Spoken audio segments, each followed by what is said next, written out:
This must be for the play. Oh, okay. I don't Or have to somebody's glasses. I don't know what that is, but these are your words. Should this be raised?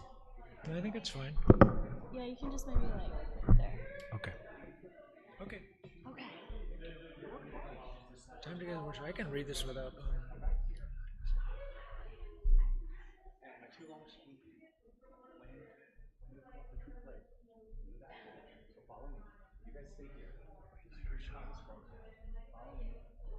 I don't know why I did this. I know. Then I was like, oh, cool. No, once I get used to it, it'll be fine. I'm always late, so it's okay.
Guys, stay there.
slipping up if you slip away.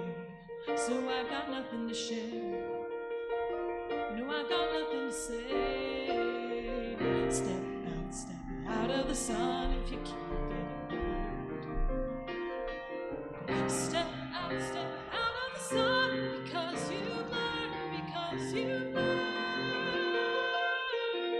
On the outside, always looking in, will I ever be more than I've always been? Cause I'm tapping on the glass.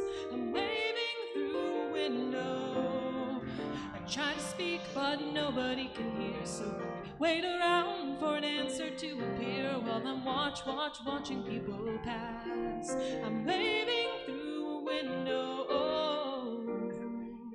Can anybody see? Is anybody waving back at me?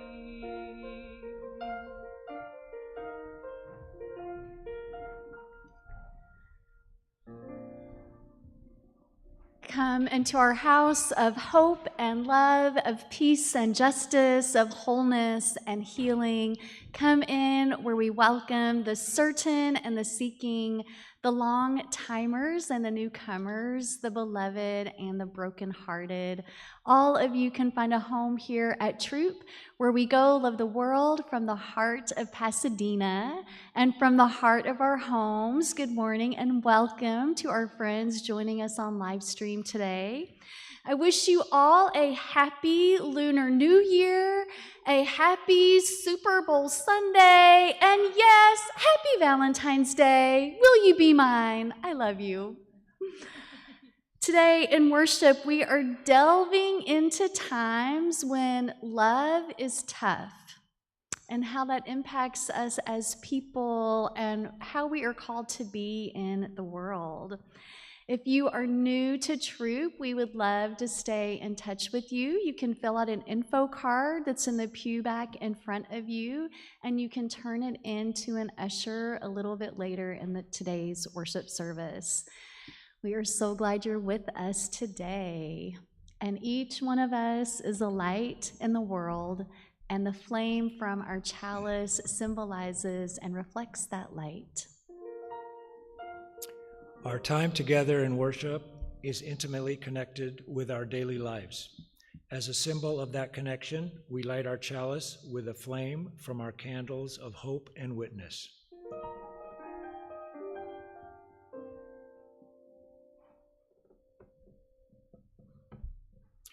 May the love expressed by this community center us when life is tough and uncertain. Let our actions remind one another that love, peace, and hope reside in each of us. We change the world with our love. We light a second candle to honor the people and ancestors whose lands we now occupy.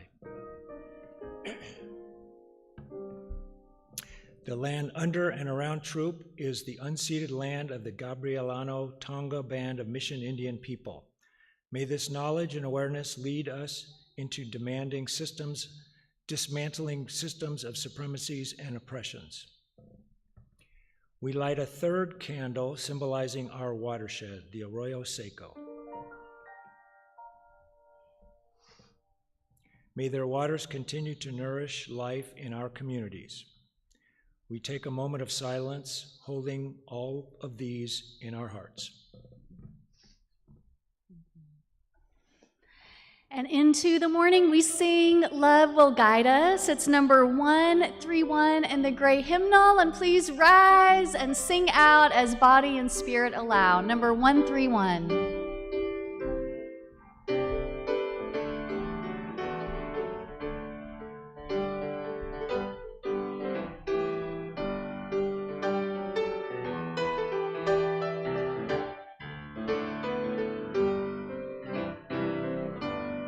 Love will guide us, peace has joined us, home inside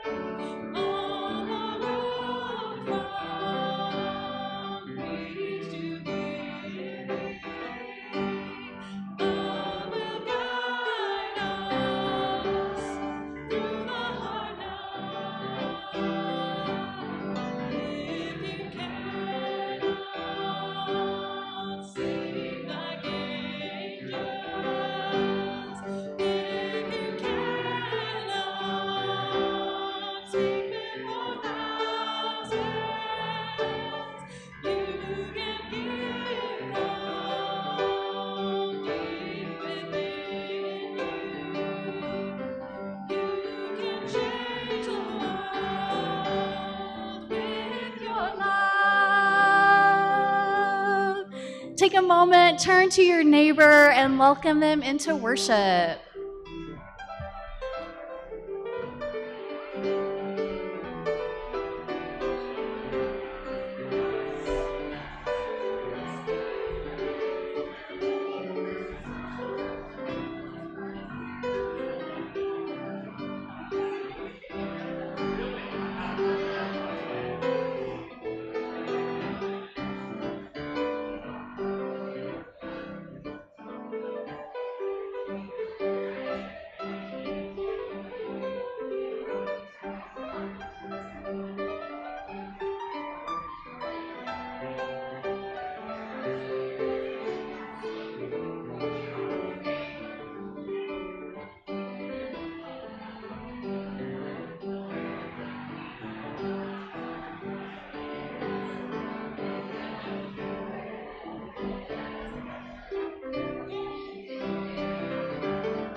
Love will guide us, peace has tried us, hope inside us will lead the way.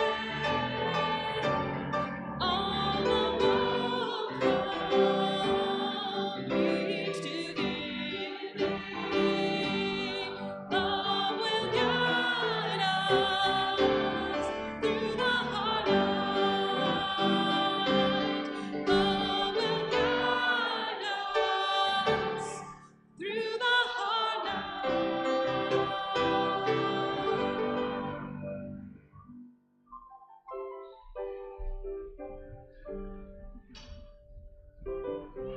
Malcolm, I didn't want to stop. I wanted us to just do the whole hymn all over again. And I don't know, I was so excited to be here this morning. I also, at about 6 minutes till, I said, Malcolm, let's just start worship now. Let's do this. Anyway, we waited for you all to come. Last week in worship, those of you who were here know that we spent really 60 minutes welcoming back the rain into the arroyo. It really didn't need that much help from us. And Tom this week wrote me and he said, you know what? We overdid it. We overdid it. This Sunday, can we pull it back some? Now, there is another storm coming, and we're just going to leave that one alone. We're going to leave it alone. Rain blesses and rain destroys, as we have seen in the news, and rain nourishes and gives health.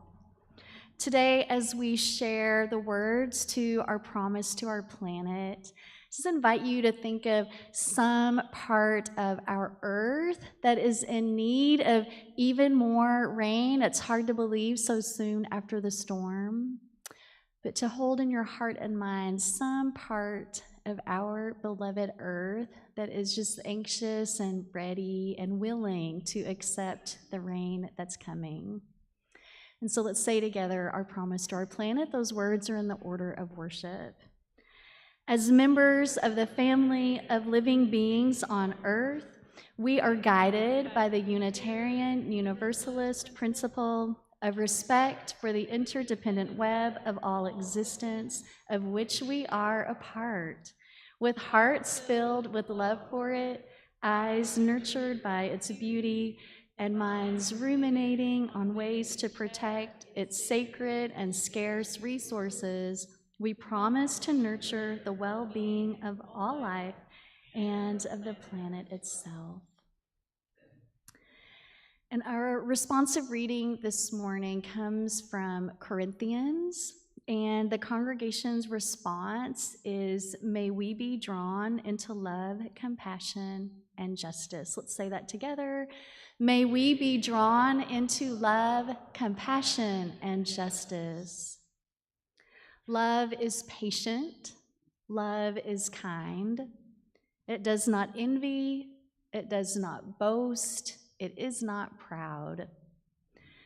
May we be drawn into love, compassion, and justice.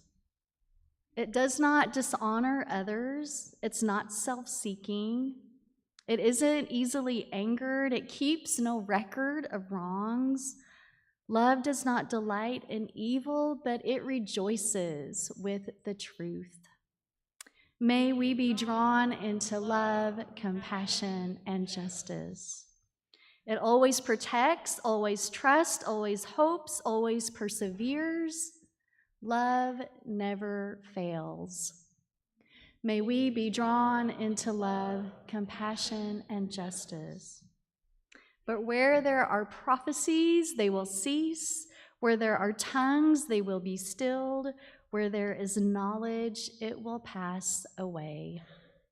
May we be drawn into love, compassion, and justice. And I would love to draw in our Throop players this morning. They're going to tell a story called The Long Spoons.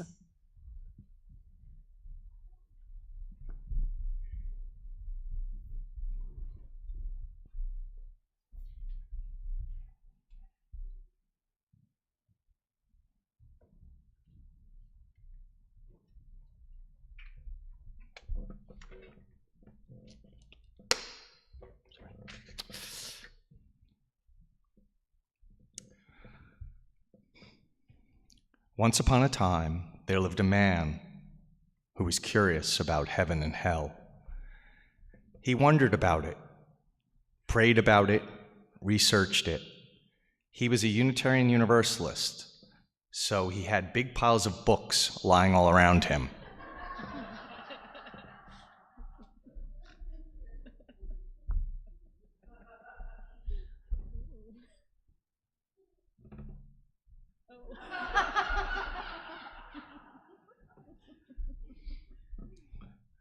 One evening, an angel took pity on him and visited him in a dream.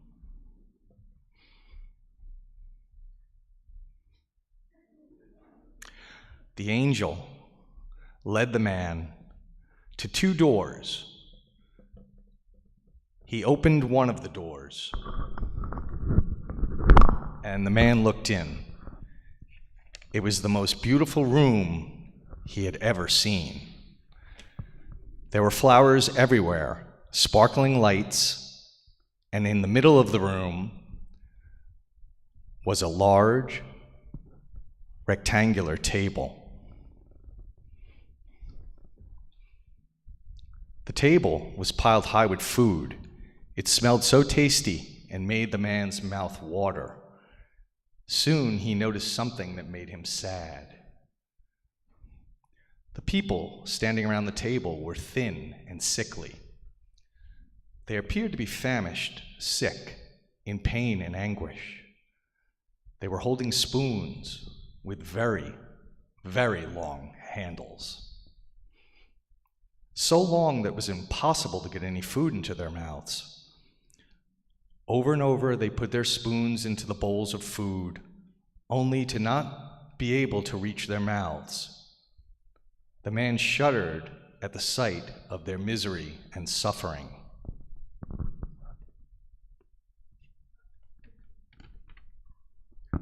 Oh. Okay, spoon people exit, please. Thank you.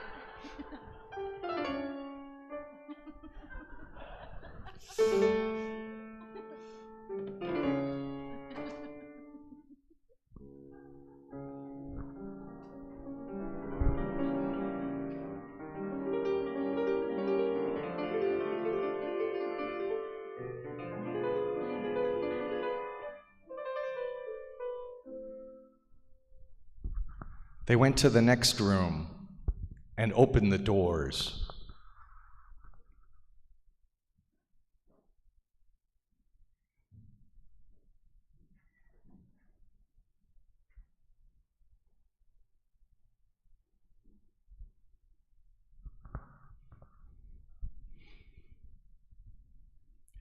It was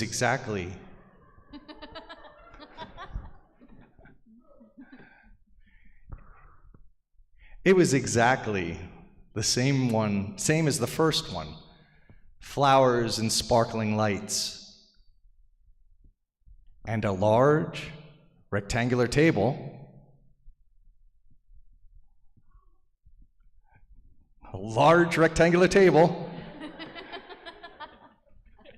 Filled with food that looked and smelled delicious. The people carried the same long-handled spoons, but here the people were well-nourished and plump, laughing and talking. At first, the man didn't understand what was different. The angel said, the man rubbed his eyes and noticed the big contrast. Over and over, they put their spoons into the bowls of food, and instead of feeding themselves, they fed each other. This was heaven.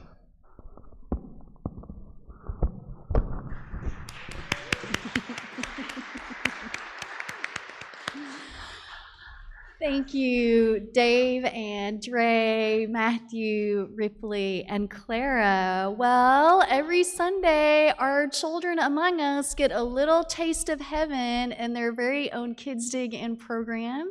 I'd like to thank today's leaders, Carson and Faith, and we sing them into the program. The words are in your order of worship.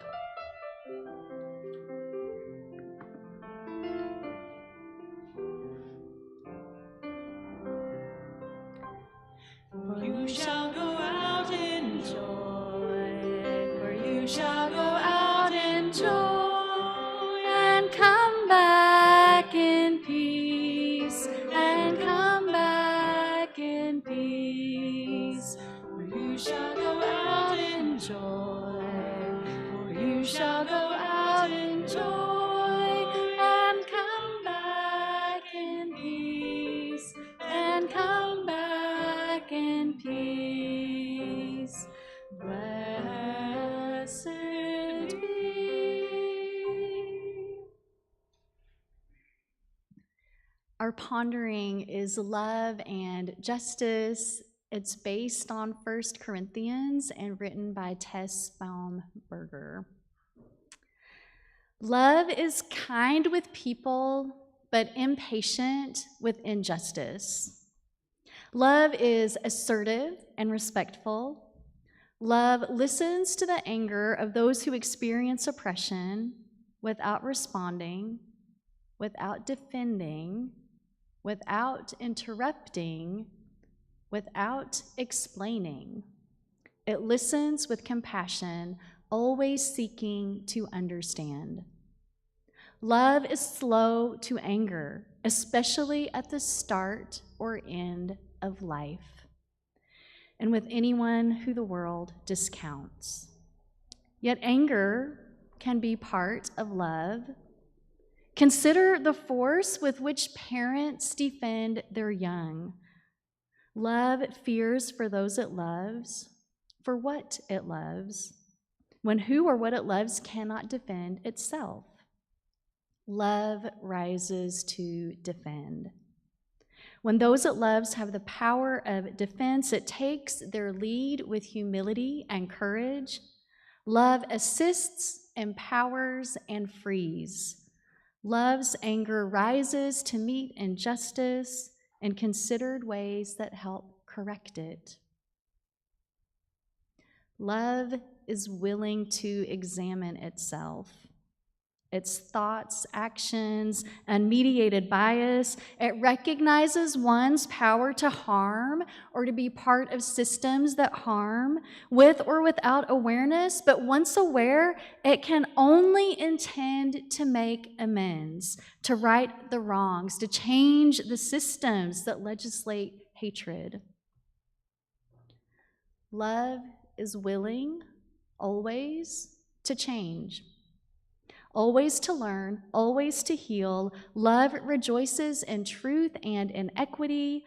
There is no limit to love's steady presence or its holding us gently but insistently to what is right.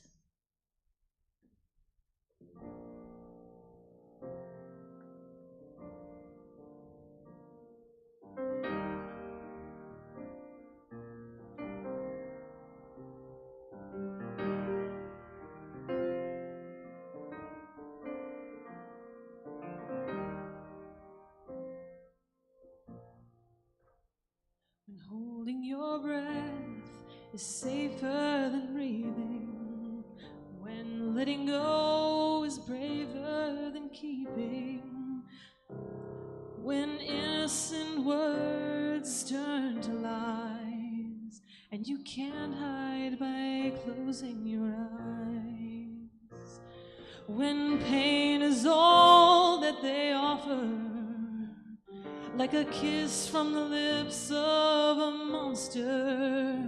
You know the famine so well, but never met the feast, when home is the belly of the beast.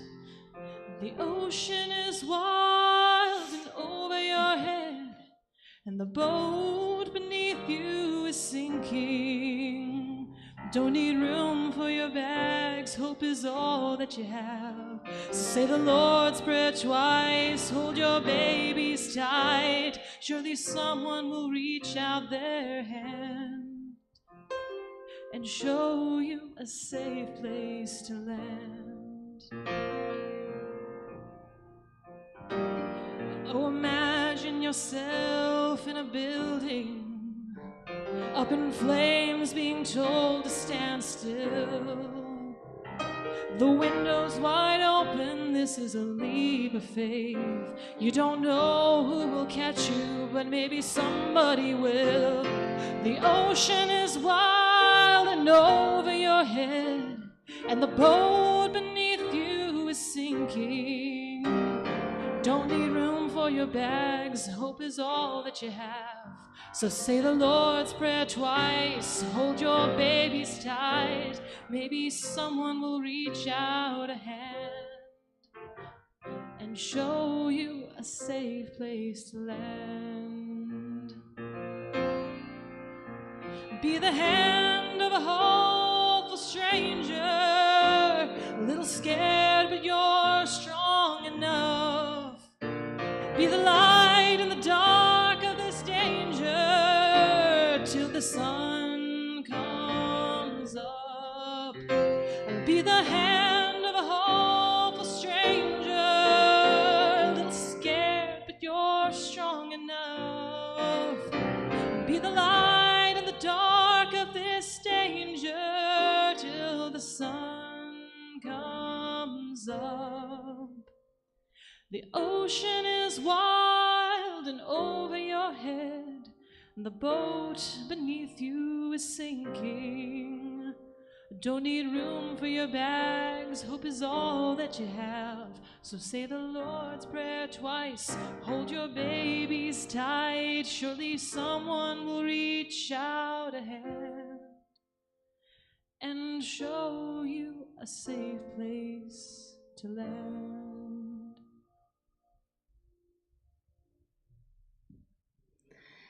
This has been a safe place for so many of us to land in some of the hardest times of our individual lives, but also times when we've needed to come together as a community and grieve or mourn big things happening in the world that really are too much for just one person to hold all by themselves. And we're here each Sunday and during the week because of all the ways you support this church through your gifts of time and talent and treasure. If you're able to offer a financial donation today, you can do that online. And the ways to make a gift online are in the order of worship. You can give a gift here in the room, and if you would like that gift noted to you, we ask that you put it in a green envelope and write your name on it. If you're a first-time visitor, please let the offering plate pass you by.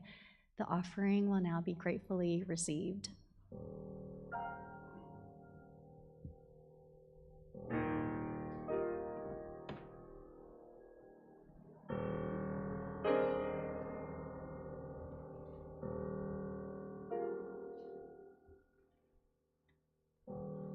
We would be one as now we join in singing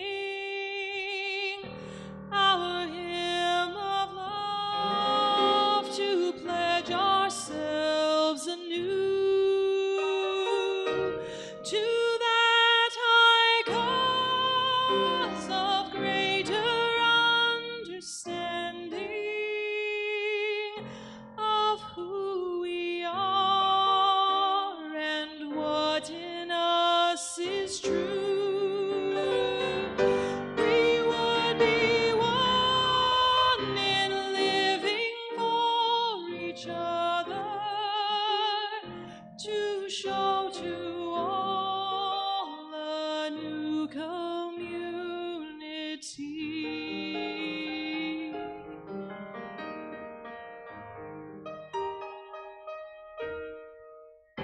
We would be one in building for tomorrow a nobler world than we have known today. We would be one in searching for that meaning which binds our hearts and points us on our way. As one we pledge ourselves to greater service, with love and justice strive to make us free. As one we pledge ourselves to greater service, with love and justice strive to make us free.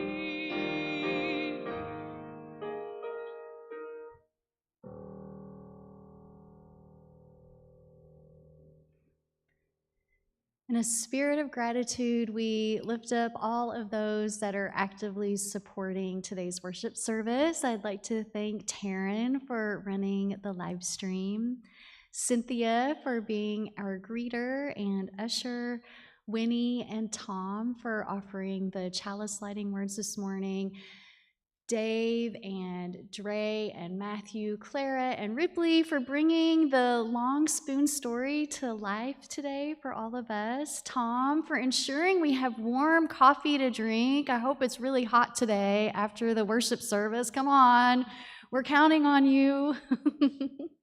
For Malcolm, for all of your support and inspiring music. Hillary, for your administrative support during the week. Now, some of you, as I look out, I notice that you have your coats on, or your hats on, or your scarves on. I wish I had my coat on today. I regret leaving the house without it.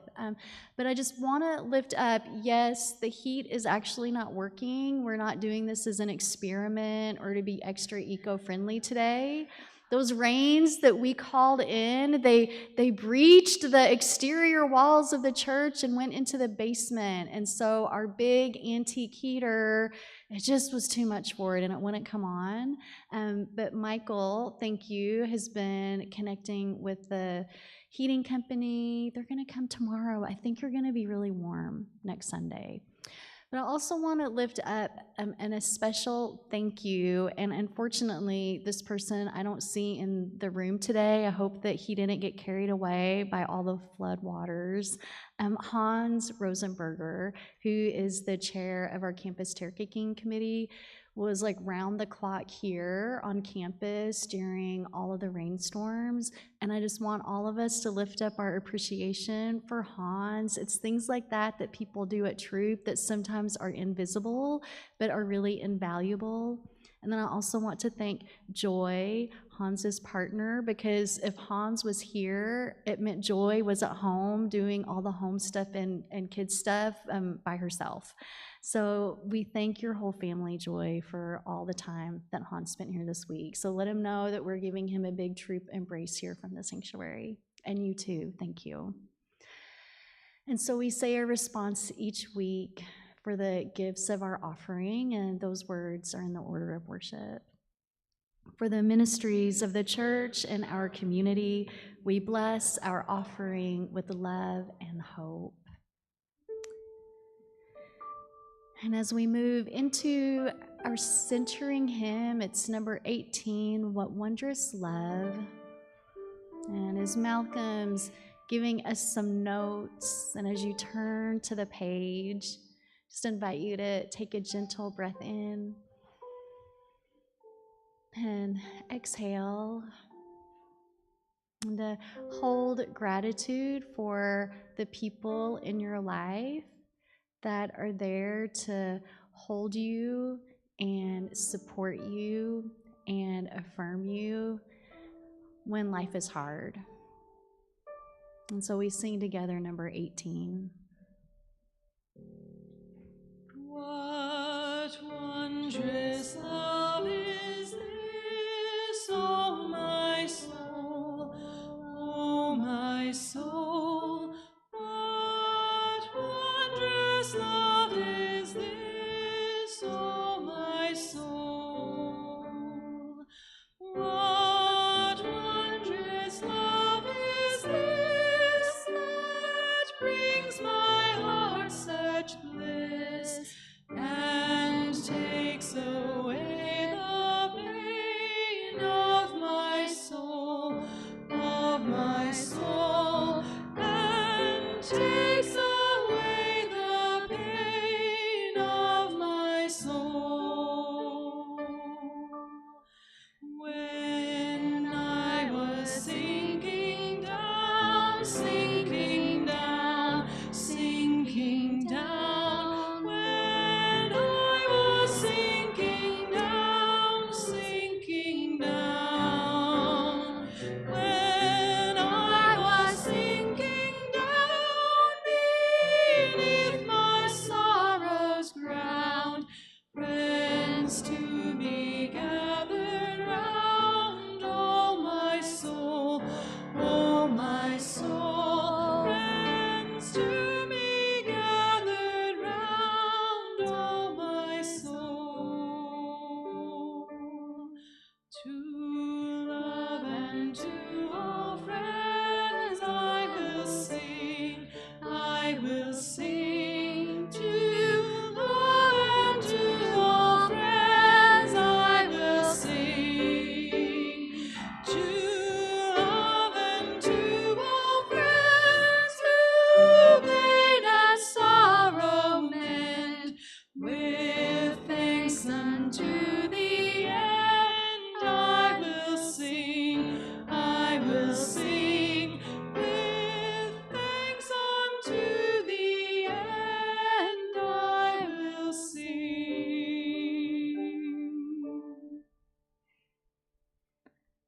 Take a gentle breath in. Exhale. And take a breath in together. And exhale, perhaps gently lowering your gaze or closing your eyes.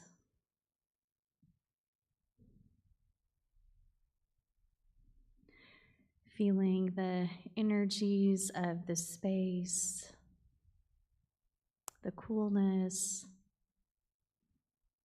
the feel of the pew, and the knowledge that we are connected here in so many ways.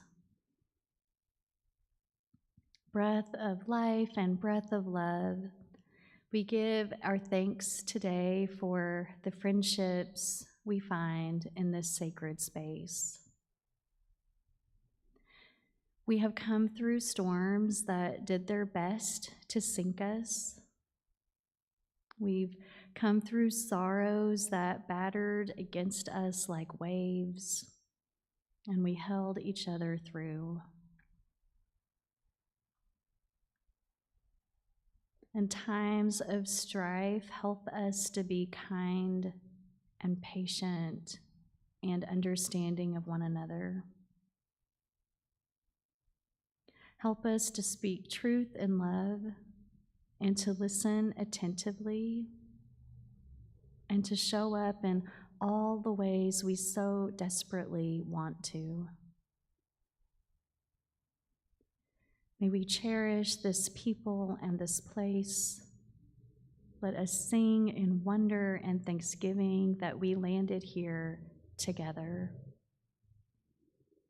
For all that is our life, we give our thanks and praise. Amen.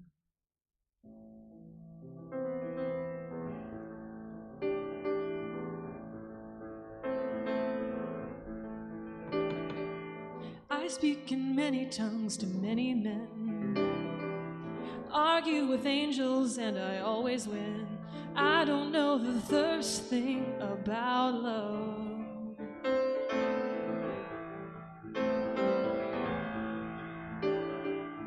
I prophesy and all know mysteries. All hidden things are opened up to me, but I don't know the first thing about love. I don't know the first thing about love.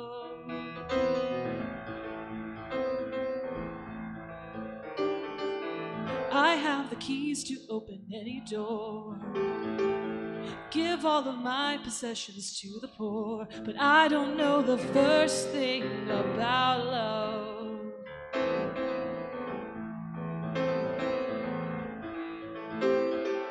Well, moving mountains ain't no thing for me.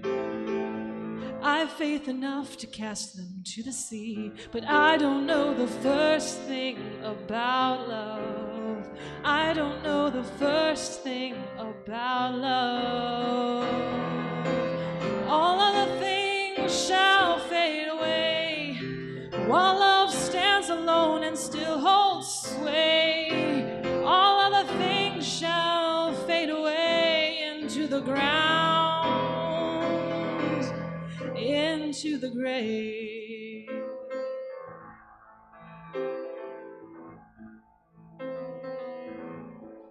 I don't know the first thing about love. I don't know the first thing about love.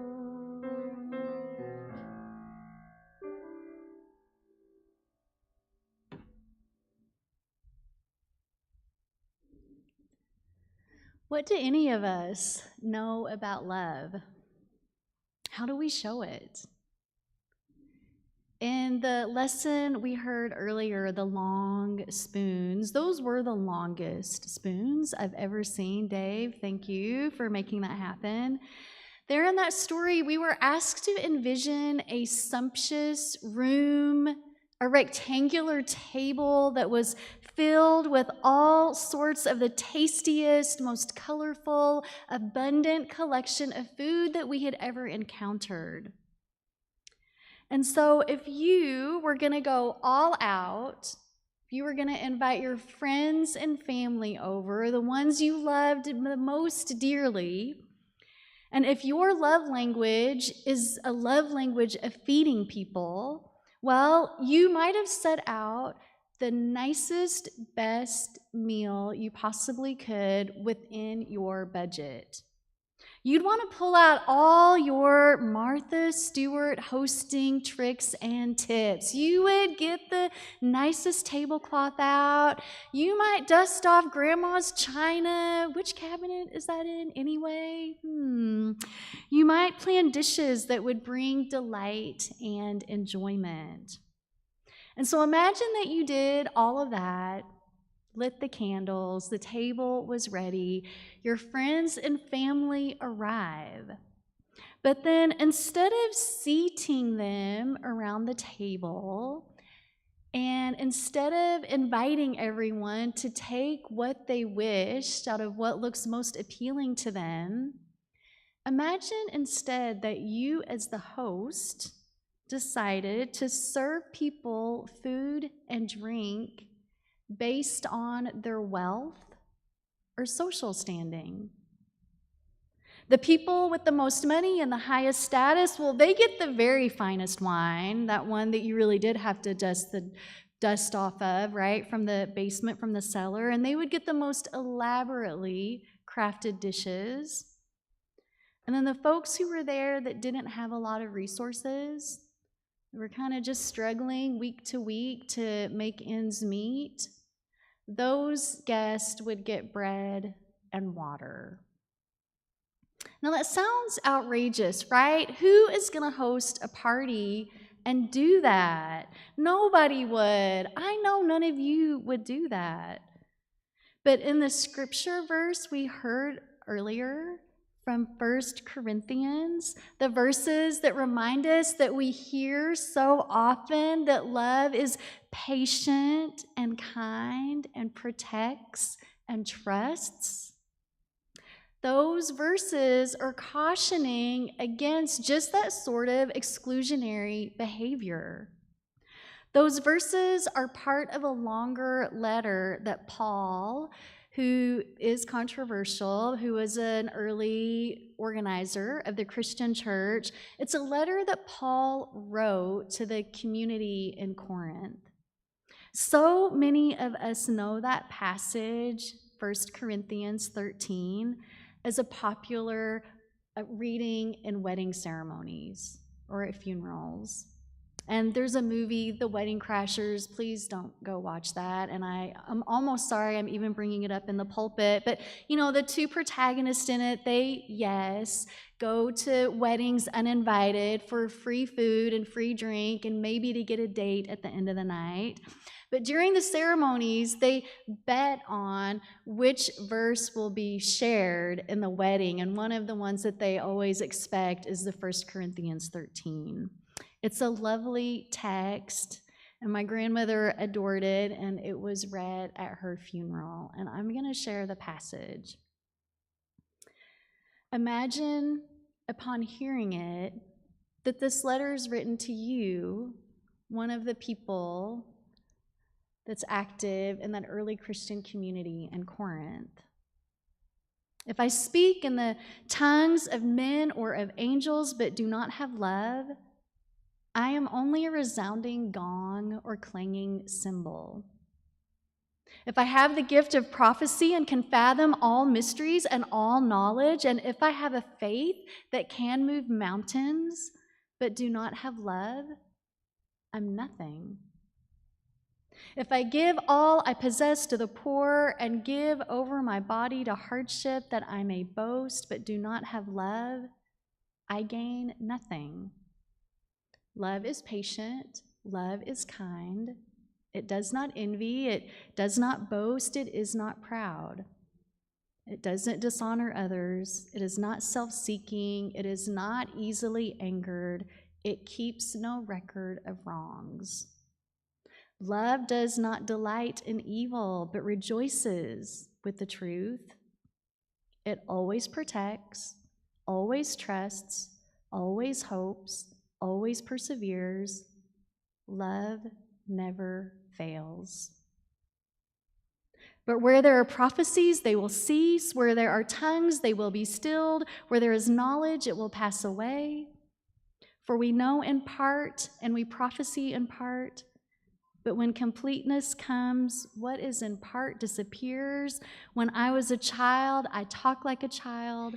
I thought like a child. I reasoned like a child. When I became a man, I put the ways of childhood behind me.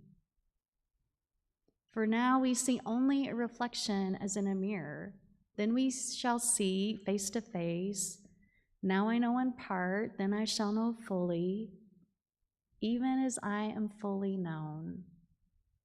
And now these three remain: faith, hope, and love. But the greatest of these is love. So imagine you got that note from me as your pastor. I would probably write it a little differently. This is beautiful. But what would you think if my next pastoral letter to you all wasn't about the rainstorm or about fundraising or about something like that? But what if it was this letter? What would you think? Would you think, wow, she's trying to tell us about love? Why? Is she chiding us? Am I not doing it right somehow? We so often read or hear these lines as a description of what romantic love or partnered love should ideally be. Oh, that's how we're supposed to be in our primary relationships. That's how I'm supposed to be as a parent. But Paul wasn't writing about times when love is patient or kind or easy.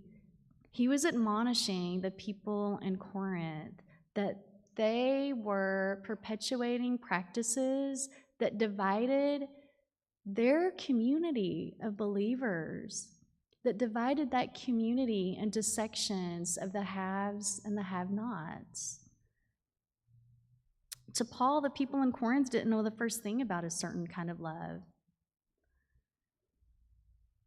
They had community meals where people were separated based on what they had and who they were. You all have given and received love to romantic partners. You've given and received love to babies, to your children and grandchildren, to aging parents, to friends, to siblings. You know how to love each other here, and you all know how to love our earth. And because you've loved in that way, you've also experienced times when, despite everything you tried, love did not protect. Love did not trust. Love did not hope or persevere. You've known love that failed. You've made promises and broken them. You've said angry words to the person you hold most dear. And there are times that you didn't show up. And there's times that you did not help. There's times you didn't hold on and you let someone go. And it's possible and probable that you may have regretted some or all of those times, and you live with it. You know, and I know, that love is really tough. In the passage that Paul is writing about, he's not writing about love as a sentimental emotion. He's not writing about it as a romantic feeling or as an ideal state of being. He's writing about love as a spiritual gift, a gift that is free in some ways, right? Free and available to each and every one of us. He's writing about an ethic of love at the center of any action taken by a person of faith, and a certain kind of tough love is what he's writing about. And it's tough because he's writing about a love that is demanding us to live our lives differently, to not accept things as they are today, to pay attention and to move against extractive systems that dehumanize people and our earth. I know you all, and I know that you would never, ever, either as an individual or as a congregation, I know that you would never, ever invite people to dinner and then give them utensils with the most ridiculously long handles on them that they would not be able to eat. I know you wouldn't invite people over and then hand out different food based on what car somebody arrived in. And Unitarian Universalists a long time ago got rid of the system of wealthy families buying the best pews to sit in. But we live in a world where it seems like for some people, the handles of those spoons, they get longer and longer each and every year.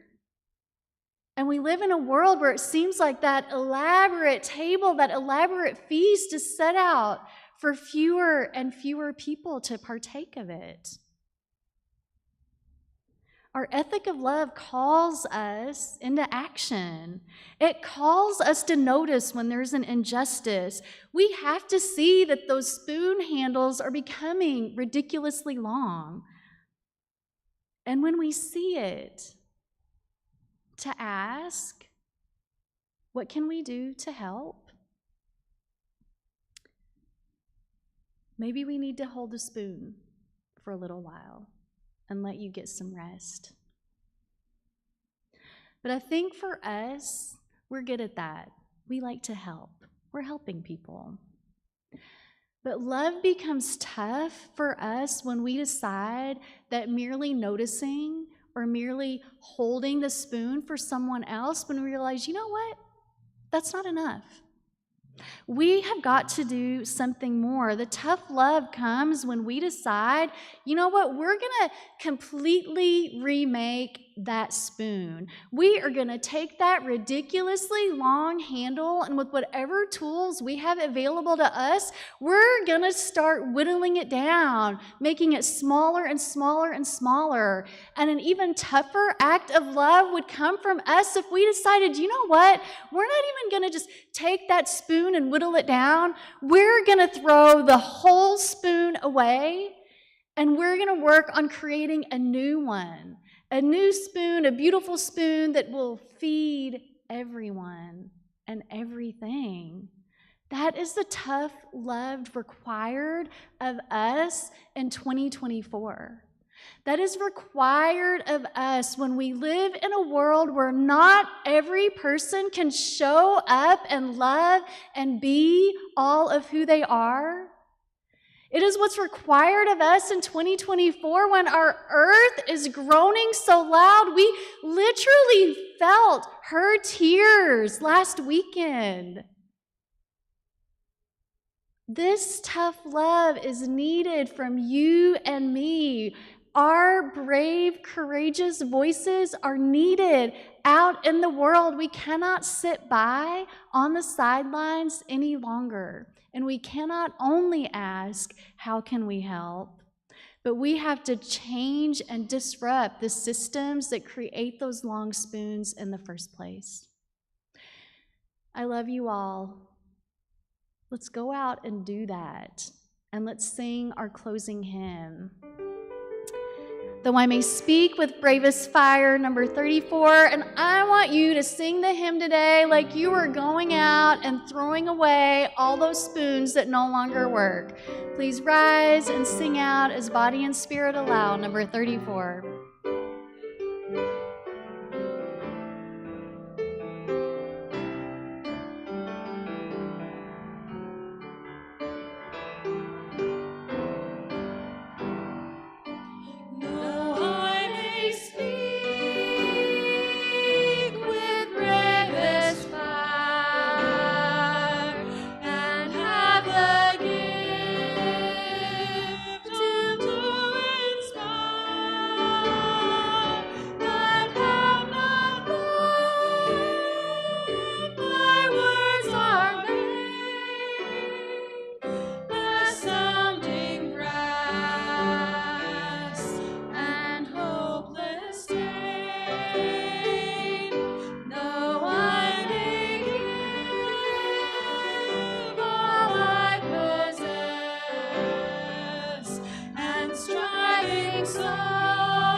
spirits long to be made whole.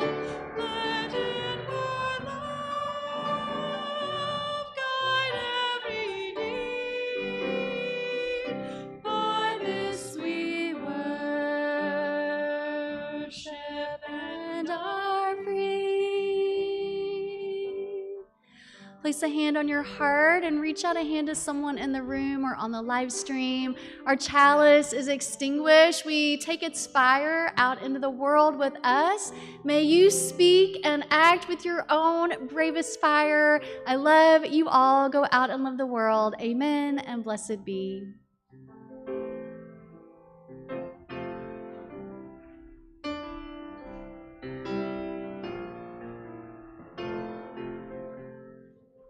Won't you look down on me, Jesus? You gotta help me make a stand. Just gotta see me through another day. My body's aching and my time is at hand, and I won't make it any other way.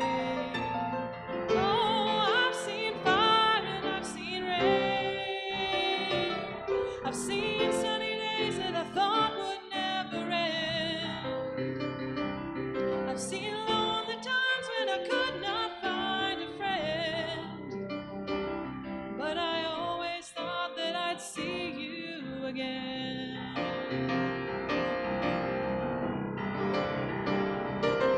Been walking my mind to an easy time, my back turned towards the sun.